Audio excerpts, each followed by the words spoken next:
Klusener থেকে Klaasen. দক্ষিণ Africa cricket দলের চোকার্স তোকমাটা মুছে দিতে পারলেন না কেউই। প্রতি বিশ্বকাপে বিশ্বসেরা স্কোয়াড নিয়ে আসরে অংশ নেয় দলটা।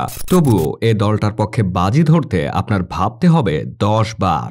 কপালের ফেরে নাকি কোনো অভিশাপের বশে প্রতিটা বড় ইভেন্টেই আশা জাগিয়ে শোচনীয়ভাবে বিদায় নেয় দক্ষিণ আফ্রিকা ক্রিকেট দল। সবশেষ গত 29 জুন টি-20 বিশ্বকাপের ফাইনালে ভারতের বিপক্ষে নিজেদের আয়ত্তে থাকা ম্যাচটা 7 রানে হেরে রানার্স আপ হতে তো হলোই, রাবাদা মার্করামরা রয়ে গেলেন সেই পুরনো চোকার্স। খেলার দুনিয়ায় চোকার্স শব্দটা দ্বারা এমন কোনো ব্যক্তি বা দলকে বোঝানো হয় যারা কি করতে যাচ্ছে সেটা আপনি আগে থেকেই অনুমান করতে পারবেন। দক্ষিণ আফ্রিকা ক্রিকেট দলের সাথে এই শব্দটা সঙ্গী হয়ে আছে সেই 90-এর দশক থেকে। অতীত রেকর্ড বলে যে কোনো বড় আসরে আফ্রিকা দুর্দান্ত পারফর্ম করবে ঠিকই, তবে শেষ হাসিটা আর হাসতে পারবে না। চলুন দর্শক, অতীতের পাতা উল্টিয়ে আমরা দক্ষিণ আফ্রিকা দলের কিছু কীর্তি সম্পর্কে জেনে আসি। 1992 বিশ্বকাপ।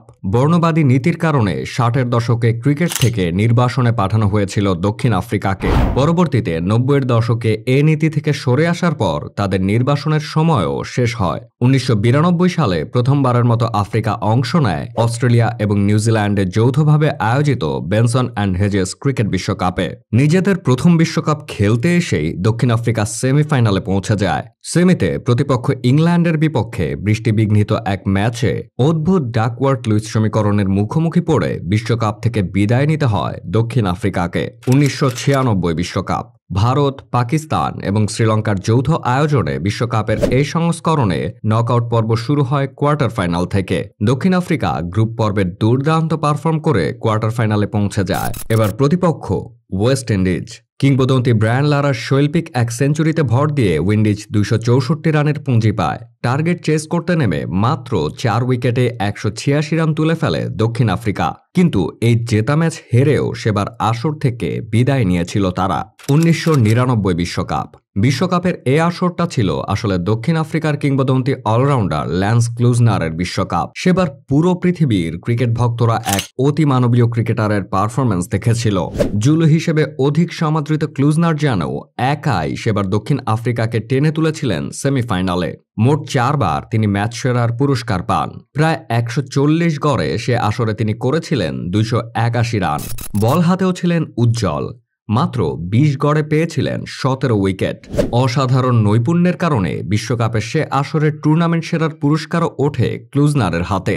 যাই হোক, দ্বিতীয় সেমিফাইনালে অস্ট্রেলিয়ার মুখোমুখি হয় দক্ষিণ আফ্রিকা। অস্ট্রেলিয়া প্রথম ব্যাট করে 213 রান করে।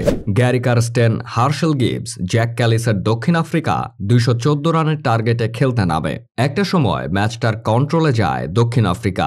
শেষ ওভারের সমীকরণ দাঁড়ায় 6 বলে 9 রান। হাতে উইকেট আছে মাত্র একটি।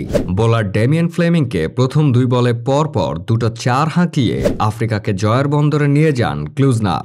অস্ট্রেলিয়ার পরাজয় যখন কেবল সময়ের অপেক্ষা, সেই সময় একটা অঘটন ঘটে যায়। রান আউটের ফাঁদে পড়ে ম্যাচটা খুইয়ে বসেন ক্লুজনার। অবশ্য ল্যান্স ক্লুজনারকে এখানে দোষ দিয়ে লাভ নেই। দক্ষিণ আফ্রিকা ক্রিকেট দল তাদের চিরাচরিত ঐতিহ্য ধরে রেখেছে। বড় আসরে চোকার্স হয়ে থেকেছে। এরপর 2007 টি-20 বিশ্বকাপ, 2011 ক্রিকেট বিশ্বকাপ কিংবা এ বছরের টি-20 বিশ্বকাপেও দক্ষিণ আফ্রিকা দলটার সাথে একটা কথাই খাটে, once a chokers always chokers.